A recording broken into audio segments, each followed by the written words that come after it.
નમસ્કાર વિદ્યાર્થી મિત્રો, લાસ્ટ લેક્ચરમાં આપણે પીઓએસસી સિદ્ધાંત શીખેલા. આજે પણ એ જ સિદ્ધાંતને આપણે કન્ટિન્યુ કરીશું, પણ એમાં જુદી જુદી ટાઈપના થોડા દાખલાઓ, બરાબર. ખાસ કરીને જેડબલઈ મેઇન અને જેડબલઈ એડવાન્સ નીટમાં બહુ ઓછી વાર આવું પૂછાય છે, બરાબર. પણ છતાંય આપણે આપણી સેફટી માટે દાખલા આવડવા જોઈએ. છે તો મોલ એનાલિસિસવાળા જ, એટલે આવડવું જોઈએ. ચાલો, નમૂનાની ચોક્કસતા ટકાવારી.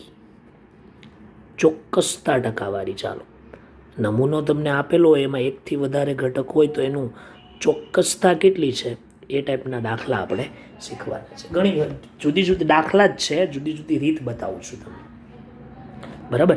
ચાલો, હું તમને એક મસ્ત મજાની એક સામાન્ય ચર્ચા કરું.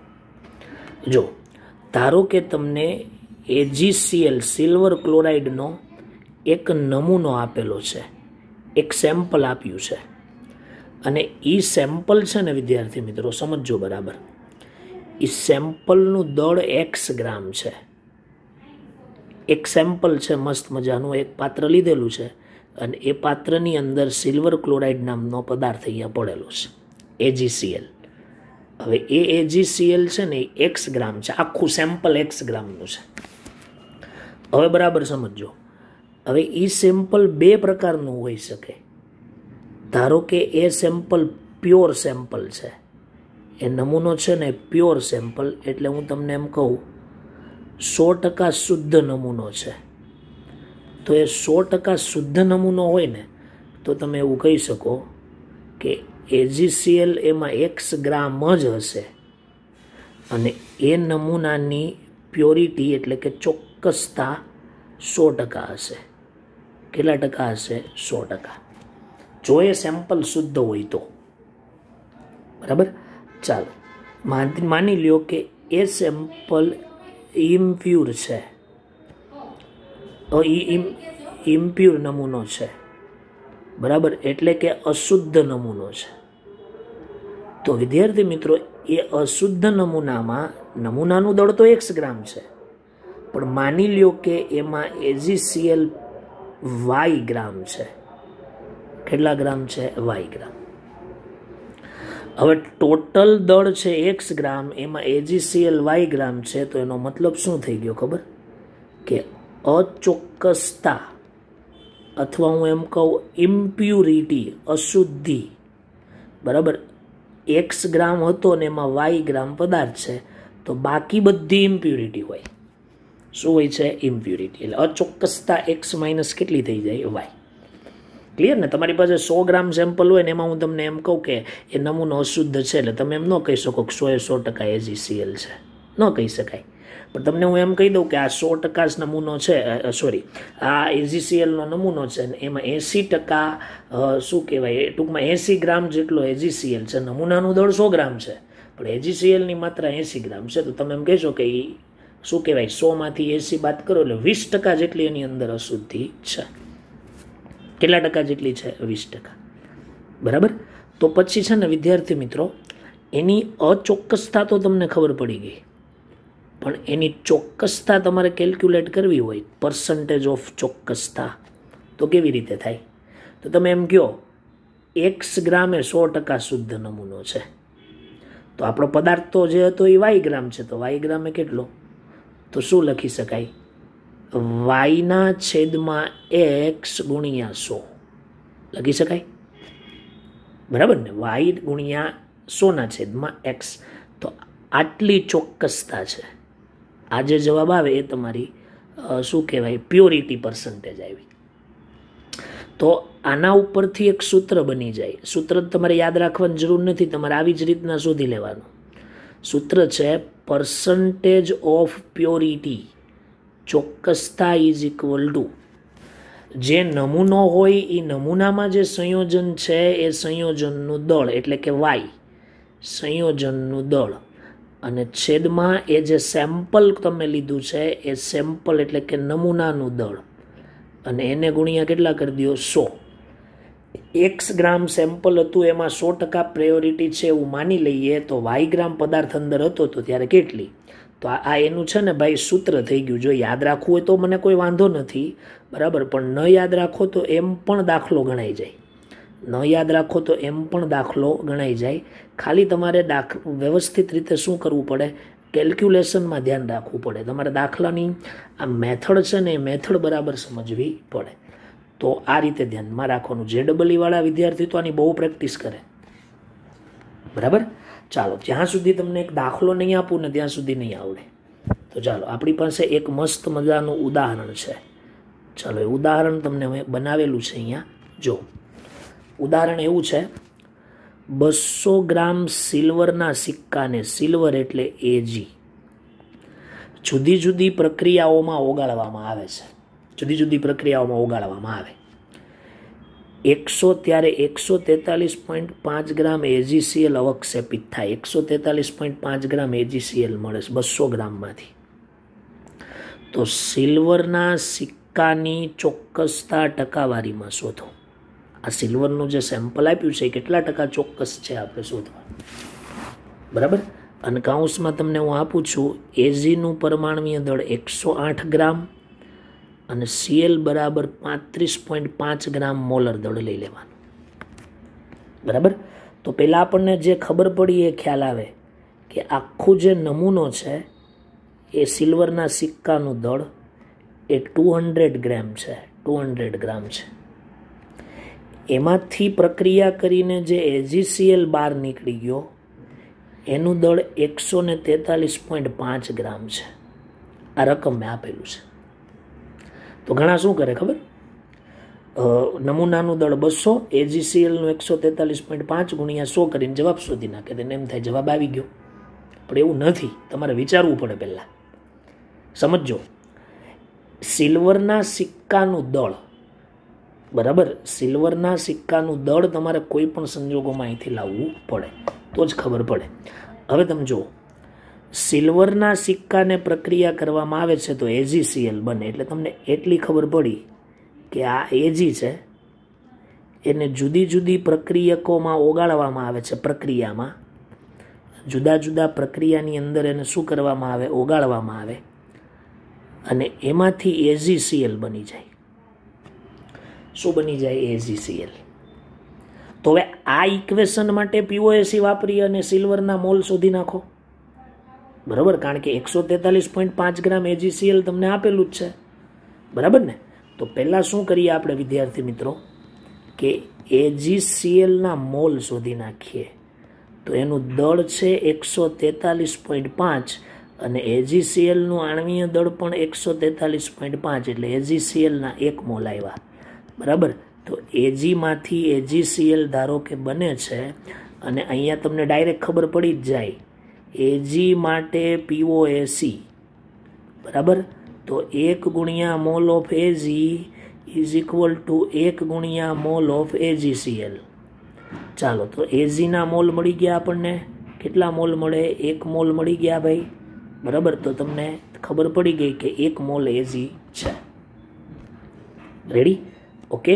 તો હવે આપણે શું કરીએ કે નમૂનાનું દળ, એટલે કે સિલ્વરનો જે સિક્કો છે એ સિલ્વરના સિક્કાનું દળ બરાબર 200 ગ્રામ છે. 200 ગ્રામ નમૂનાનું. એમાં માની લ્યો કે સિલ્વરનું વજન, દળ નથી ખબર આપણને, X ગ્રામ છે. હવે સિલ્વરના મોલ બરાબર સિલ્વરનું દળ, દળ કેટલું ધાર્યું આપણે? X. અણુભાર 108, મોલ છે 1, તો X ઇઝ ઇક્વલ ટુ 108 ગ્રામ, એટલે કે Agનું દળ. Agનું દળ. ચાલો, સિલ્વરના સિક્કાનું દળ આપણને શું થઈ ગયું? મળી ગયું, બરાબર. શું થયો મતલબ ભાઈ? 200 ગ્રામ સિલ્વરનો સિક્કો હતો ને એમાંથી 108 ગ્રામ જ સિલ્વર હતું, બાકીની બધી અશુદ્ધિ જ હતી. તો હવે આપણે પર્સન્ટેજ ઓફ ચોક્કસતા શોધવી હોય, પર્સન્ટેજ ઓફ ચોક્કસતા શોધવી હોય તો નમૂનાનું દળ છેદમાં મૂકીએ એટલે 200, બરાબર. જે સિલ્વરનો સિક્કો આપણને મળ્યો છે સિલ્વર, એનું દળ 108 ગ્રામ, ગુણ્યા કેટલા કરી દઉં? 100, તો 108 ગુણ્યા 100 છેદમાં હું 200 કરું, બરાબર, તો અહીંયા 2 આવી જશે એટલે જવાબ આવશે 54%. કેટલા પર્સન્ટેજ? 54%. આવા અઘરા દાખલા પૂછાય, ધ્યાન રાખવાનું, બરાબર, ક્લિયર. ઓલું તમે ગણો ને તો 71.75 જવાબ આવે, ઓલું મેં સમજાવ્યું આગળ, એ ન સાચો, આ જ સાચો.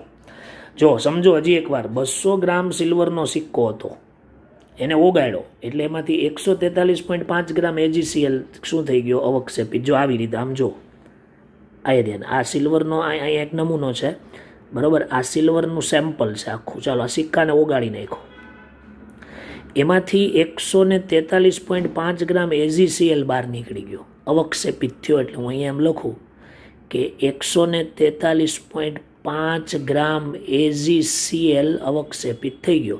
તો 143.5 ગ્રામ AgCl અવક્ષેપિત થયો હોય તો એ એજીમાંથી જ થયો હોય ને, સિલ્વરના સિક્કામાં જે એજી હોય એમાંથી જ થયો હોય. તો AgCl પરથી તમને એજી ખબર પડી ગઈ, એજીનું દળ ખબર પડી ગઈ, અને એના ઉપરથી ચોક્કસતા ખ્યાલ આવી ગયો, બરાબર. તો આ ટાઈપ્સના દાખલા તમારે ZEE એડવાન્સ માટે તો ખાસ કરવાના, બરાબર, ઓકે. તો આ રીતે બરાબર ધ્યાનમાં રાખવાનું છે. ચાલો ક્લિયર, બરાબર. તો આ મુદ્દો મગજમાં ઉતારી રાખજો. એક આ ટાઈપનો દાખલો બતાવો, બીજા દાખલા હું તમને પ્રેક્ટિસ માટે આપીશ. ક્લિયર થઈ ગયું? ચાલો હવે છે ને વિદ્યાર્થી મિત્રો, તમે 8મા 9મા 10મા ધોરણથી ભણતા આવો છો કે કાર્બનનું દહન થાય ને તો કાર્બન મોનોક્સાઇડ પણ બને ને કાર્બન ડાયોક્સાઇડ પણ બને. તો એ કન્સેપ્ટ હું અહીંયા આજે ક્લિયર કરું. કાર્બનનું દહન બરાબર સમજવાનો પ્રયત્ન કરજો. આ ખાસ મહત્વનું છે. જ્યારે ઇક્વેશન ન આપ્યું હોય ને ત્યારે, આપેલું હોય તો કોઈ વાંધો નથી, પણ ન આપ્યું હોય ત્યારે પ્રોબ્લેમ થાય, અને હું તમને બતાવીશ પ્રોબ્લેમ કેવા ઊભા થાય, એટલે આ કન્સેપ્ટ કરવો પડે. ચાલો, પહેલું કે કાર્બનના દહનથી માત્ર કાર્બન મોનોક્સાઇડ નિપજ મળે, આવું પણ પોસિબલ છે. બીજો કેસ એવો છે, carbon monoxide plus carbon dioxide નિપજ મળે, આવું પણ પોસિબલ છે. અને ત્રીજું, માત્ર કાર્બન ડાયોક્સાઇડ નિપજ મળે, એવું પણ પોસિબલ છે, બરાબર. કાર્બનના દહનથી આ 3 પ્રકારની પોસિબિલિટી છે. કાર્બનનું જે દહન થાય એ દહનથી આ 3 પ્રકારની સંભાવના છે. ખાલી CO નિપજ મળે, માત્ર CO2 મળે, CO પ્લસ CO2 મળે, માત્ર CO2 મળે. રકમમાં આપ્યું હોય તો ક્યાં વાંધો છે, પણ ન આપ્યું હોય ત્યારે બહુ મોટી મુશ્કેલીઓ ઊભી થાય. તો એવા સમયે આપણે શું કરવું પડે? ચાલો, ક્યારે ખબર પડે? તો ચાલો હું લઉં છું એમાં કેસ ફર્સ્ટ, બરાબર. કેસ ફર્સ્ટ, પહેલો કેસ, ધ્યાન આપજો, બરાબર, ઓકે, બરાબર ક્લિયર કરજો વ્યવસ્થિત રીતે. કાર્બન પ્લસ O2 હું લખું અને કાર્બન મોનોક્સાઇડ બને, એક આવી રીતે બને. ચાલો આમાં આપણે 1/2 કરી શકીએ. જો 1/2 ન કરવું હોય વિદ્યાર્થી મિત્રો, મારી વાત સમજો, જો 1/2 ન કરવું હોય તો તમે અહીંયા 2 વડે ગુણી શકો. ક્લિયર? હવે તમે જુઓ, આ ઇક્વેશનમાં કાર્બનના 2 મોલ છે અને ઓક્સિજનનો 1 મોલ છે. આના 2 મોલ ને આનો 1 મોલ છે. ઉપરે જો આનો 1 મોલ છે ને એનો અડધો મોલ છે. તેનો મતલબ એવો થઈ ગયો કે તમે મોલનો ગુણોત્તર જો શું કહેવાય 1/2 ના રેશિયામાં લ્યો ને તો CO જ નિપજ મળે, બરાબર. એટલે આવું લખાય, મોલ ઓફ O2 છેદમાં મોલ ઓફ કાર્બન. જો 1/2 થી ઓછું હોય અથવા એના જેટલું હોય, બરાબર, તો નિપજ CO જ મળે. આ ધ્યાનમાં રાખવાનું, બરાબર. આ પહેલો કેસ મેં તમને મસ્ત મજાનો સમજાવ્યો. રકમમાં ધારો કે ન આપ્યું હોય એ લોકોએ તો કંઈ વાંધો નહીં, બરાબર. એના મોલનો ગુણોત્તર તમે લઈ લેવાનો, અને જો એ ગુણોત્તર 1/2 એટલે 0.5 જેટલો અથવા એનાથી ઓછો હોય તો માત્ર CO જ નિપજ મળે. ક્લિયર થઈ ગયો આ કેસ નંબર 1, બરાબર. ચાલો હવે બીજો કેસ લઈએ છીએ આપણે.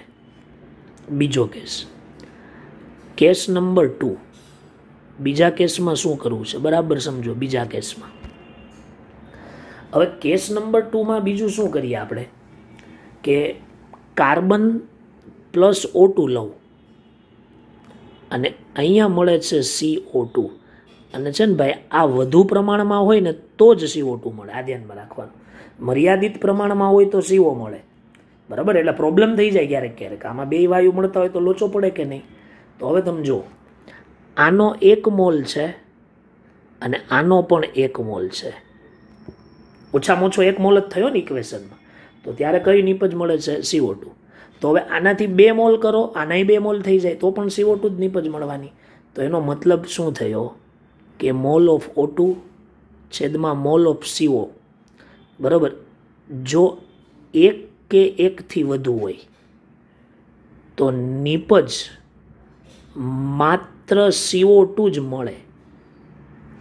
નિપજ માત્ર CO2 જ મળે. સમજવાનો પ્રયત્ન કરજો. તો હવે શું થયું?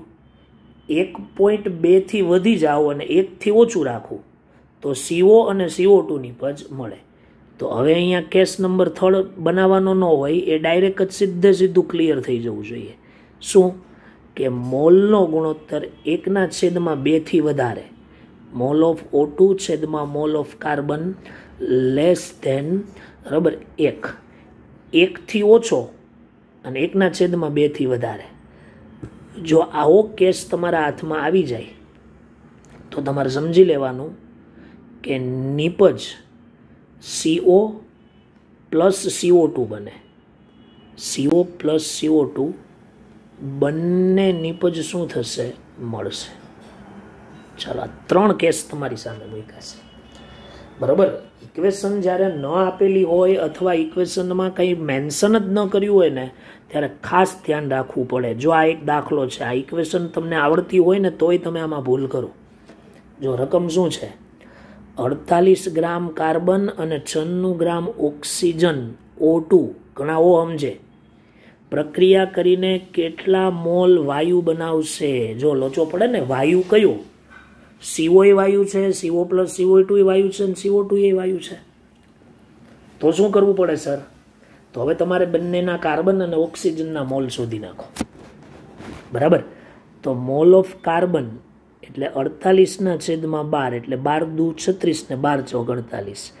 કાર્બનના મોલ આવ્યા 4 ભાઈ, બરાબર. અને ઓક્સિજનના મોલ છે 96/32, તો એના મોલ આવ્યા 3, 4/3. હવે એનો રેશિયો કાઢી લ્યો. તો N/O2/N/C ઇઝ ઇક્વલ ટુ 3/4. 3/4 કરો ને એટલે એ 3જા નંબરના કેસમાં આવે. એટલે 3 અહીંયા લખું છું, NO2/NC ઇઝ ઇક્વલ ટુ 3/4 હોવાથી કાર્બન મોનોક્સાઇડ અને કાર્બન ડાયોક્સાઇડ વાયુ નિપજ મળશે. કાર્બન મોનોક્સાઇડ અને કાર્બન ડાયોક્સાઇડ વાયુ શું મળશે? નિપજ. તો હવે ઇક્વેશન બનાવી જ દેવાનું, પછી ભૂલ નહીં કરવાની. ઇક્વેશન પછી બનાવી જ દેવાનું. Carbon plus O2 gives CO plus CO2. Balancing ન આવડે તો POSC વાપરો. ધારો કે બેલેન્સિંગ નથી આવડતું કોઈને, તો હું અહીંયા લખું છું POSC મુજબ. ચાલો, તો કાર્બન માટે PO વાપરીએ, કેમ કે બધામાં કાર્બન છે એટલે વાંધો નહીં. આ ઓક્સિજન માટે વપરાય એવું કંઈ નથી, બરાબર. તો POSC મુજબ અહીંયા લખું કાર્બન માટે POSC. ચાલો, તો શું લખાય? 1 ગુણ્યા mall of carbon is equal two 1 ગુણ્યા મોલ ઓફ CO પ્લસ 1 ગુણ્યા મોલ ઓફ CO2. ચાલો, થઈ ગયું. ચાલો, કાર્બનના મોલ કેટલા છે આપણી પાસે? 4 છે, તો અહીંયા 4 લખ્યા. તો 4 ગુણ્યા 1 એટલે 4 ઇઝ ઇક્વલ ટુ CO ના મોલને X કહી દો અને CO2 ના મોલને Y કહી દો, બરાબર. તો ઇક્વેશન નંબર 1 આગળ આવી ગયેલો જ છે દાખલો. હવે O2 માટે આપણે શું કરીએ છીએ? POSC વાપરીએ. તો શું લખું છું? POSC for O. તો ચાલો શું લખીશું? O2 છે, તો 2 ગુણ્યા mall of O2 is equal two 1 ગુણ્યા મોલ ઓફ CO પ્લસ 2 ગુણ્યા મોલ નહીં, મોલ ઓફ CO2. ચાલો, 2 ગુણ્યા O2 છે, તો O2 છે 3 મોલ, 2 ગુણ્યા 3, બરાબર, એટલે કેટલા થઈ જશે વિદ્યાર્થી મિત્રો? 6. ચાલો, CO ના મોલ આપણે x ધાર્યા છે, તો x વત્તા 2y ઇક્વેશન નંબર 2. ચાલો, થઈ ગયું. હવે સમીકરણ નંબર 2 અને સમીકરણ નંબર 1 નો શું લઈ લઈએ? ઉકેલ લઈ લઈએ. ચાલો, તો ઉકેલમાં ઉડી જાય એવું કંઈક કરીએ, કાંઈ કરવું નહીં પડે, બધું હરખું જ છે. ચાલો, 6 બરાબર x પ્લસ 2y, 4 બરાબર x પ્લસ y. ક્લિયર થઈ ગયું? ચિહ્ન ચેન્જ કરો તો x કેન્સલ, 6 માંથી 4 જાય તો 2, 2y માંથી y જાય તો y, એટલે y ઇઝ ઇક્વલ ટુ કેટલા આવ્યા વિદ્યાર્થી મિત્રો? 2, બરાબર. અને x ઇઝ ઇક્વલ ટુ કેટલા આવશે? 2.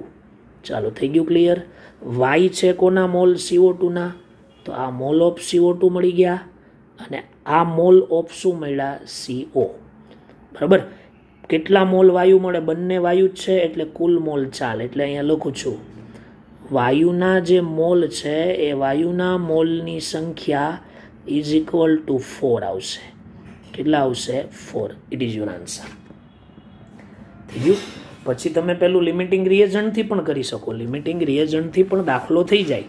48 ગ્રામ ને 96 ગ્રામ છે તો એના ઉપરથી લિમિટિંગ રિએજન્ટ શોધી લેવાય, બરાબર, અને પછી દાખલો કરી શકાય. એ પણ રીત તમે કરી શકો છો, એ તમારે જાતે કરવાની, એ તમારે કરવાની છે. નિપજ તમને મેં આપી દીધી.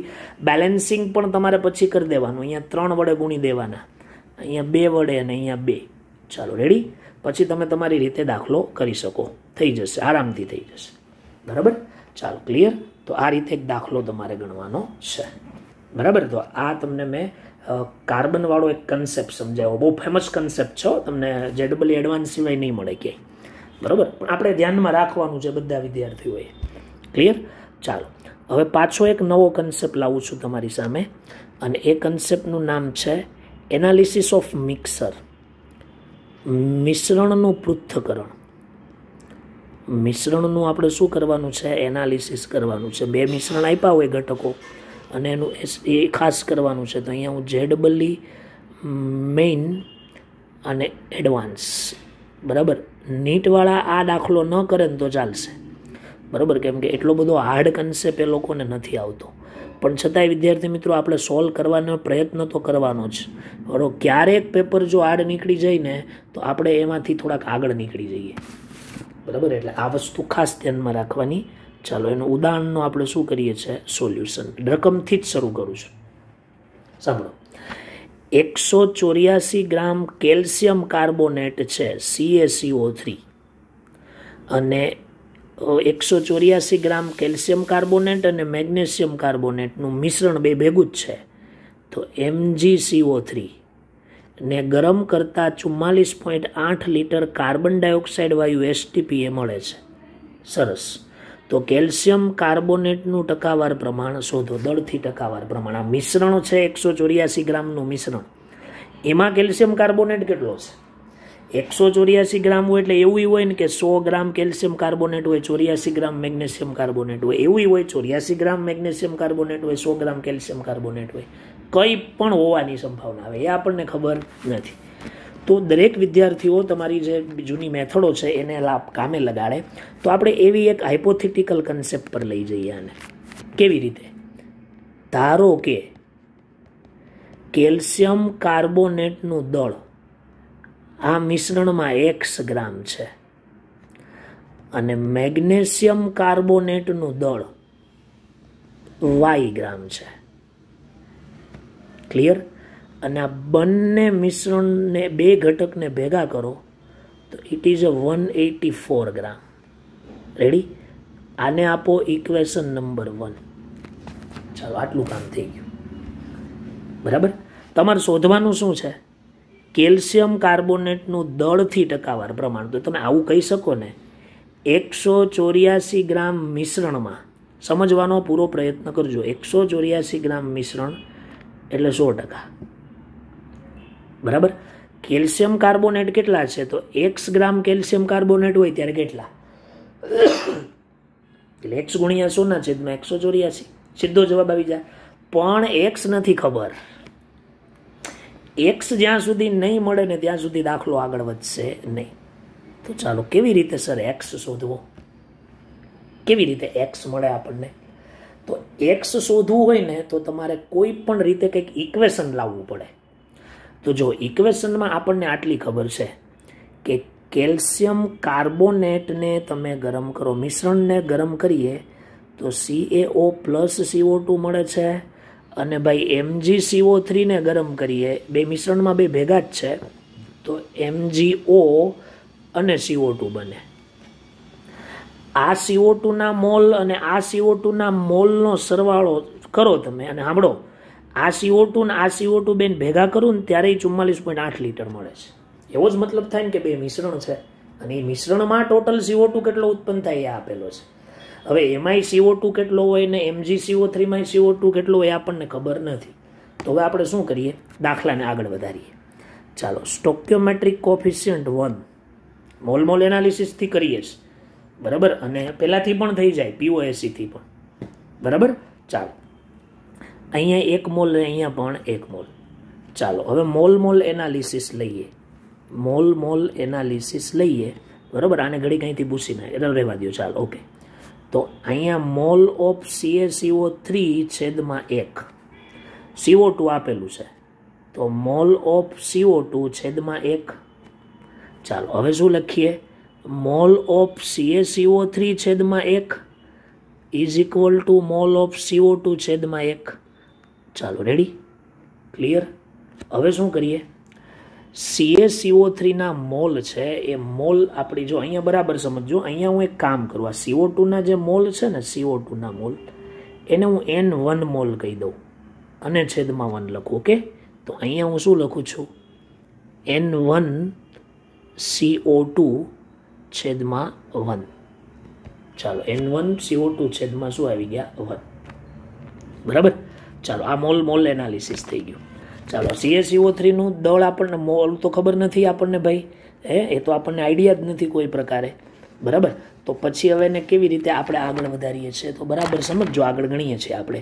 ચાલો, આના માટે પણ લઈ લે, સ્ટોક્યોમેટ્રિક કોફિશિયન્ટ અહીંયા કેટલો છે, 1 છે ભાઈ, બરાબર. અહીંયા કેટલો છે, 1, અને અહીંયા પણ કેટલો છે, 1, બરાબર. ચાલો શું કરીએ હવે, બરાબર, મોલ મોલ એનાલિસિસ લઈ લ્યો. અહીંયા મોલ મોલ એનાલિસિસ, તો મોલ મોલ એનાલિસિસ પ્રમાણે, બરાબર, મોલ ઓફ MgCO3 છેદમાં 1 is equal to mole of CO2, આને હું N2 કહી દઉં છેદમાં 1. ચાલો, ક્લિયર થઈ ગયું. ઓકે, N1 અને અહીંયા શું થઈ ગયું, N2. ચાલો, રેડી, ક્લિયર. તો હવે એક વસ્તુ વિચારીએ આપણે, સાંભળો, CO2 ના N1 મોલ જો મળતા હોય તો છેદમાં ભાઈ એક જ છે, તો એનો મતલબ એવો થયો કે CaCO3 ના પણ N1 મોલ જ મળે, N1 મોલ જ પ્રક્રિયામાં ભાગ લેતા હોય. Same as it is N2 mole CO2 ના મળે છે, બંને નીચે એક જ છે, એટલે MgCO3 ના મોલ પણ કેટલા હોય, N2 જ હોય. ક્લિયર થઈ ગયું, બરાબર. ઓકે, તો હવે શું કરીએ આપણે, N1 બરાબર CaCO3 નું દળ આપણે X ધારેલું અને એનો અણુભાર 100. CaCO3 નું આણ્વીય દળ કેટલું છે, 100, એટલે X ના છેદમાં શું લખાય, 100. N1 બરાબર, ચાલો, N1 ઇઝ ઇક્વલ ટુ અહીંયા લખી દઉં CaCO3 ના મોલ, રેડી. ચાલો, N2 બરાબર Y ના છેદમાં MgCO3 નું આણ્વીય દળ થાય 84, તો 84 ઇઝ ઇક્વલ ટુ MgCO3 ના મોલ.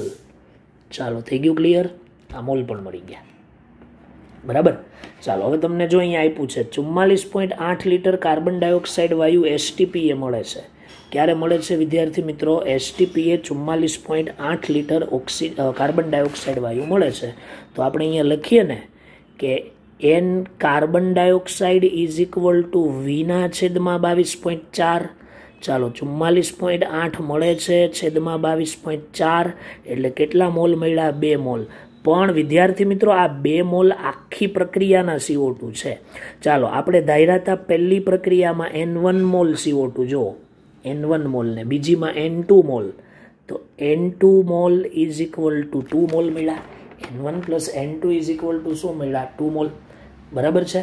ઓકે, હવે બરાબર સમજો વ્યવસ્થિત રીતે. N1 એટલે CO2 ના મોલ. પહેલી પ્રક્રિયામાં CO2 ના મોલ જેટલા છે એટલા જ કેલ્શિયમ કાર્બોનેટના મોલ છે.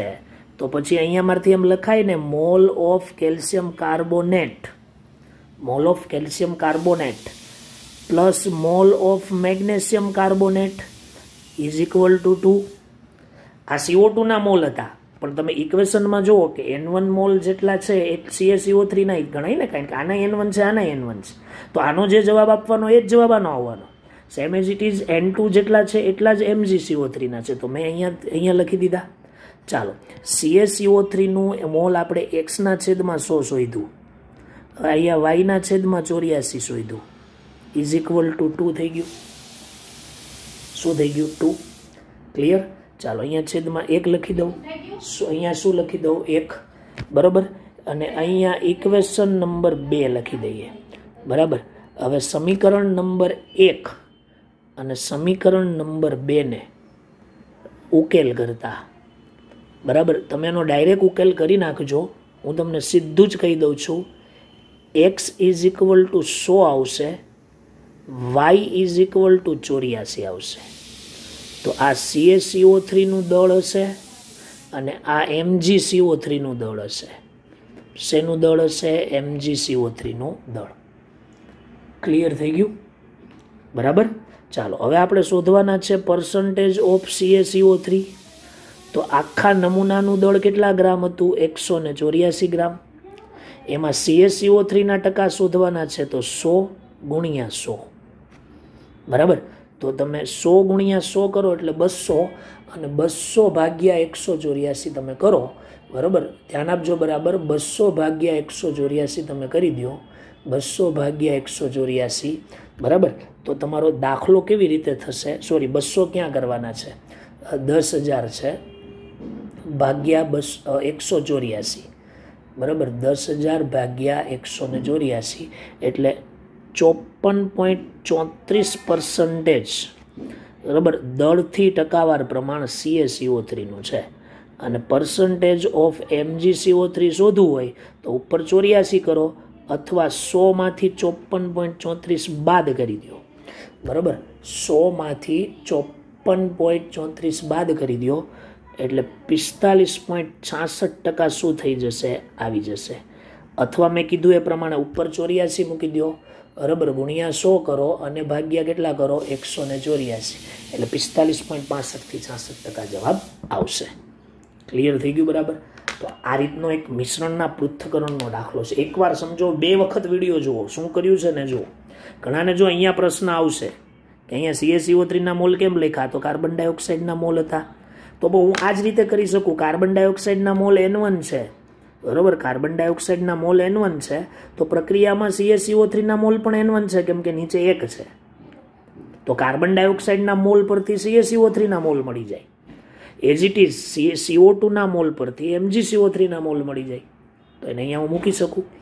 x ના છેદમાં 100, y ના છેદમાં 84. અહીંયા આ ઉકેલ તમારે કરવાનો હો, લોપની રીતથી, અને પછી તમારો શું આવશે? જવાબ. ક્લિયર? ઓકે. ચાલો વિદ્યાર્થી મિત્રો, લાસ્ટ આપણે આપેલો દાખલો ગણેલો. હવે એવો જ દાખલો અહીંયા મેં બનાવ્યો છે, જો, જે ડબલ એડવાન્સની અંદર તમને બહુ કામ લાગશે. બરાબર. ખાસ ધ્યાનમાં રાખજો. ક્લિયર? ચાલો જોઈએ કેવી રીતનું છે. 190 ગ્રામ સોડિયમ કાર્બોનેટ Na2CO3 અને સોડિયમ બાયકાર્બોનેટનું મિશ્રણ છે. બાયકાર્બોનેટ એટલે HCO3. 11.2 લીટર CO2 વાયુ STPએ મુક્ત થાય છે. તો મિશ્રણમાં સોડિયમ બાયકાર્બોનેટનું ટકાવાર પ્રમાણ શોધો. ઇક્વેશનમાં એવું કીધું છે કે સોડિયમ કાર્બોનેટને ગરમ કરો તો કોઈ અસર નથી થતી, બાયકાર્બોનેટ ગરમ કરો તો નીચેનું ઇક્વેશન મળે. બેલેન્સ કરીને જ આપ્યું છે તમને, એટલે કોઈ ચિંતા નથી. આગળ જે રીતે કર્યું હતું એ જ રીતે આપણે ટ્રાય કરીએ. બરાબર. ચાલો ધારી લઈએ કે Na2CO3 નું દળ ઇઝ ઇક્વલ ટુ x ગ્રામ અને NaHCO3 નું દળ ઇઝ ઇક્વલ ટુ y ગ્રામ. હવે x વત્તા y ઇઝ ઇક્વલ ટુ 190 ગ્રામ આપણી પાસે છે. ઇક્વેશન નંબર 1 આને આપી દો. ચાલો રેડી? ક્લિયર થઈ ગયું? બરાબર. તો આ ધ્યાનમાં રાખવાનું. હવે આપણે મોલ શોધવાના છે ને, આગળ શોધીએ એ રીતે. એટલે મોલ Na2CO3, ચાલો મોલ Na2CO3, તો એના x દળ ધારેલું છે ને Na2CO3 નું આણ્વીય દળ 106 થાય. રેડી? અને મોલ ઓફ NaHCO3 તો y/84. ચાલો ડન, ક્લિયર. હાલો હવે તમને શું કીધું છે કે CO2 વાયુનું કદ STPA 11.2 લીટર છે. તો ચાલો CO2 ના મોલ પણ મળી જાય ભાઈ. V/22.4 એટલે 11.2/22.4 એટલે 0.5 મોલ CO2 તમને મળે છે. પણ એ CO2 આ પ્રક્રિયાના આ પ્રક્રિયામાં CO2 છે જ નહીં, એટલે આ વખતે દાખલો થોડો ઈઝી થઈ જશે, પણ તમારે આની જરૂર નહીં પડે. ક્લિયર? તો ચાલો આપણે મોલ એનાલિસિસથી દાખલાને આગળ વધારીએ. તો પછી આ ઇક્વેશન જો અહીંયા મારે લખવું હોય તો અહીંયા તો નહીં લખાય વ્યવસ્થિત. હું પાછળ એક ઇક્વેશન તમારી સામે મૂકું છું, જોઈ લેજો. બરાબર. ચાલો ઇક્વેશન છે NaHCO3 gives Na2CO3 plus H2O plus CO2 આગળ 2 વડે. ચાલો સ્ટોક્યોમેટ્રિક કોફિશિયન્ટ 2 છે, 1 છે, 1 છે અને 1 છે. ચાલો મોલ એનાલિસિસ આપણે કરી નાખીએ.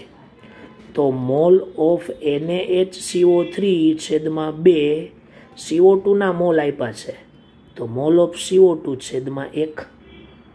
બરાબર. ચાલો હવે જો આ વખતે 0.5 ત્યાં મૂકી શકાય ડાયરેક્ટ. શું કામ? કારણ કે એક જ જગ્યાએ CO2 મળે છે જો, એટલે કોઈ ચિંતા જ નથી. બરાબર ને? ચાલો તો મોલ ઓફ NaHCO3 છેદમાં 2 ઇઝ ઇક્વલ ટુ CO2 ના મોલ કેટલા છે? 0.5 છેદમાં 1, એટલે મોલ ઓફ NaHCO3 બરાબર કેટલા આવ્યા? 1. ચાલો NaHCO3 ના મોલ શું થઈ ગયા? મળી ગયા. બરાબર. ઓકે. હવે આપણને શું પૂછ્યું છે? સોડિયમ બાયકાર્બોનેટનું ટકાવાર પ્રમાણ. તો સોડિયમ બાયકાર્બોનેટ માટે આપણી પાસે મોલ આવી ગયા 1, એટલે તમને y મળી જશે. બરાબર. તો શું લખાય અહીંયા? NaHCO3 નું દળ ઇઝ ઇક્વલ ટુ, બરાબર, મોલ બરાબર શું હતું? દળના છેદમાં 84. તો 1 ગુણ્યા 84 થાય ને. બરાબર. એટલે કેટલા ગ્રામ આવશે ભાઈ? 84 ગ્રામ. ત્યાં મૂકી દેવાની કિંમત. NaHCO3 નું દળ 84 ગ્રામ આપણો શું આવી ગયો? જવાબ નથી આવ્યો, સોરી. હવે પર્સન્ટેજ ઓફ NaHCO3, અથવા એમ પણ લખાય ને NaHCO3 નું ટકાવાર પ્રમાણ મિશ્રણમાં. તો તમને ખબર જ છે કે ટોટલ કેટલું છે? 190 ગ્રામ. અને NaHCO3 કેટલો છે? 84. તો 84 ગુણ્યા 100 છેદમાં 190. તો તમે કેલ્ક્યુલેશન કરશો એટલે 44.21% આવશે. હવે આ લોકો તમને Na2CO3 નું દળ પૂછી નાખે તો તમે શું કરો?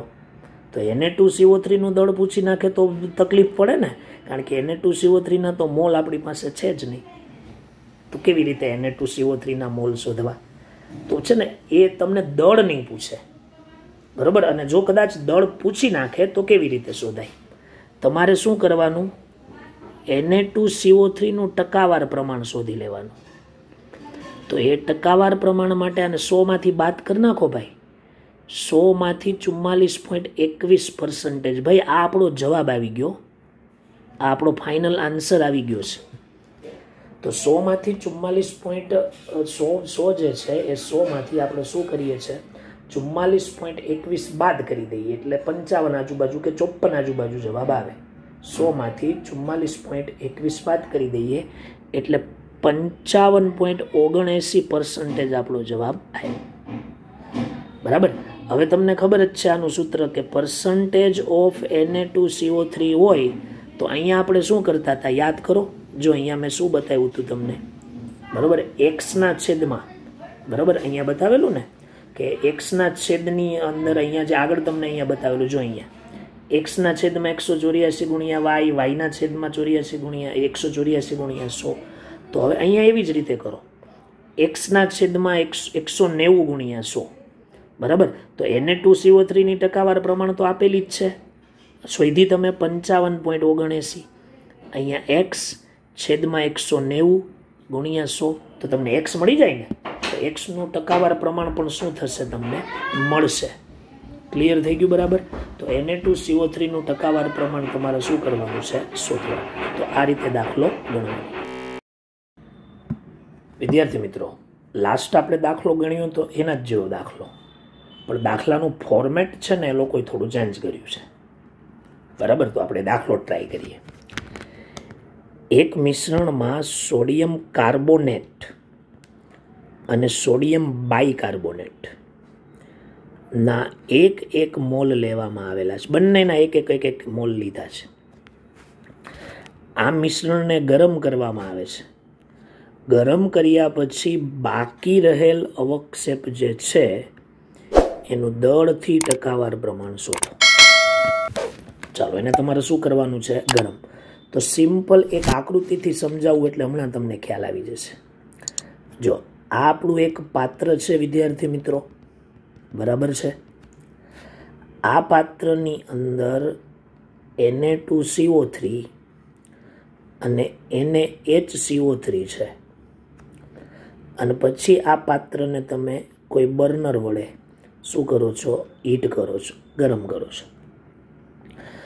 ગરમ કરશો એટલે CO2 વાયુ બહાર નીકળશે વિદ્યાર્થી મિત્રો. CO2 વાયુ આ ગેસ ફોર્મમાં અને આ પણ ગેસ ફોર્મમાં. તો આ બંને છે ને ગેસ ફોર્મમાં હોય એટલે પાત્રમાંથી એ બહાર નીકળી જાય. તો પાત્રમાંથી બહાર નીકળી જાય ને પછી જે દ્રાવણમાં બાકી રહે ને એને અવક્ષેપ કહેવાય. તો એ અવક્ષેપનું તમારે દળથી ટકાવાર પ્રમાણ શોધવાનું છે. ટકાવાર પ્રમાણ શું કરવાનું છે, શોધવું. સિમ્પલ.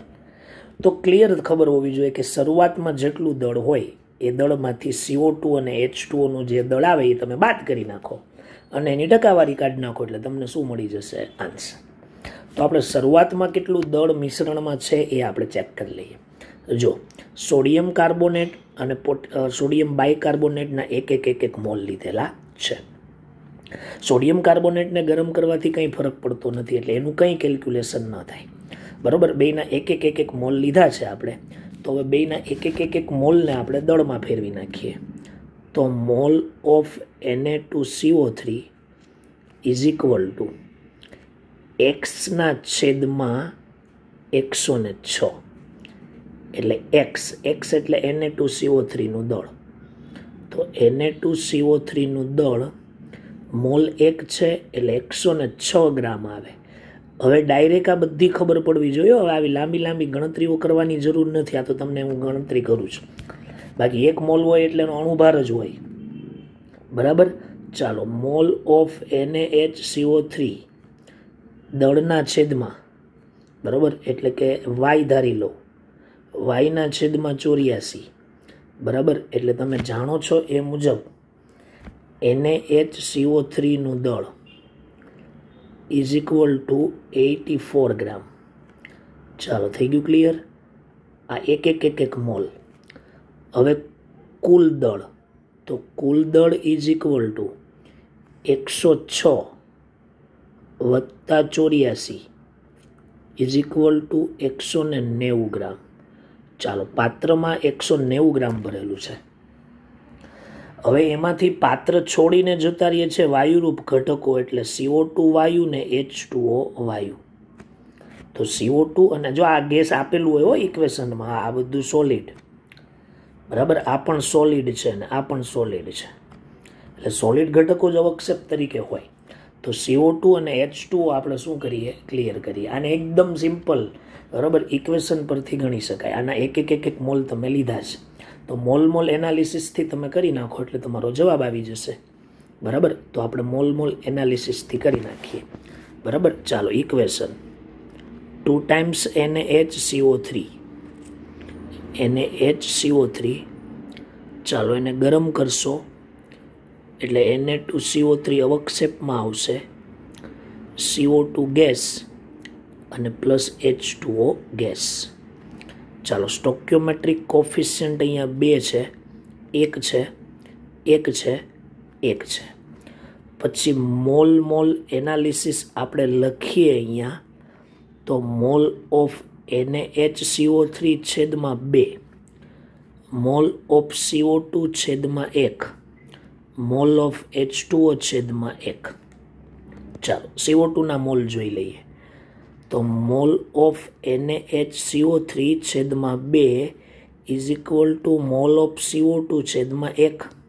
ચાલો આના 1ના છેદમાં 2 મોલ, કારણ કે 1 મોલ રકમમાં આપેલા છે, મોલ ઓફ CO2 એટલે CO2ના મોલ આવ્યા અડધો મોલ. કેટલો આવ્યો? અડધો મોલ, 1/2 મોલ આવ્યા. હવે એને દળમાં ફેરવી નાખો તો W of CO2 is equal to mole ગુણ્યા અણુભાર, તો 1ના છેદમાં 2 ગુણ્યા 44 કરશો એટલે કાર્બન ડાયોક્સાઇડનું દળ આવશે 22 ગ્રામ. 22 ગ્રામ કાર્બન ડાયોક્સાઇડ પાત્ર છોડીને જતો રહે વાયુ સ્વરૂપે. સિમ્પલ. હવે ડાયરેક્ટ કરવાની બધી ગણતરીઓ, બરાબર. અહીંથી આમે ખબર પડી જાય 2 મોલે 1 મોલ CO2 તો 1 મોલે કેટલા. મોલ એનાલિસિસ લખવાની જરૂર પણ નથી, પણ આ તો આપણે લખીએ. ચાલો મોલ ઓફ NaHCO3 છેદમાં 2 is equal to mole of H2O છેદમાં 1. ચાલો મોલ ઓફ NaHCO3 તમને 1ના છેદમાં 2 is equal to mole of H2O, પાણીના મોલે અડધો આવ્યો, તો પછી W of H2O is equal to 1ના છેદમાં 2 ગુણ્યા 18 એટલે જવાબ આવ્યો 9 ગ્રામ. તો વિદ્યાર્થી મિત્રો 9 ગ્રામ બરાબર પાણી છે એ બાષ્પ સ્વરૂપે ઉડી જશે, બરાબર. તો પછી લખાય ગુમાવેલ કુલ દળ. ગુમાવેલ કુલ દળ એટલે કુલ દળ કેટલું ગુમાવ્યું? તો 22 ગ્રામ કાર્બન ડાયોક્સાઇડ ને 9 ગ્રામ પાણી એટલે 31 ગ્રામ દળ ગુમાવી દીધું. હતું કેટલું? 190 ગ્રામ.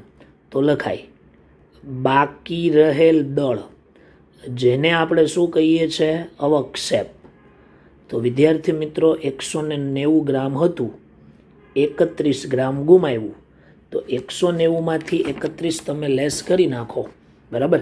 એટલે તમારું થઈ જશે ટોટલ 59 ગ્રામ થાય ને ભાઈ, બરાબર. 190 છે અને એમાંથી આપણે શું કરી નાખવાનું છે? 31 બાદ કરી દેવાના. 190માંથી 31 તમે બાદ કરી દો, બરાબર, એટલે 159 ગ્રામ બચે.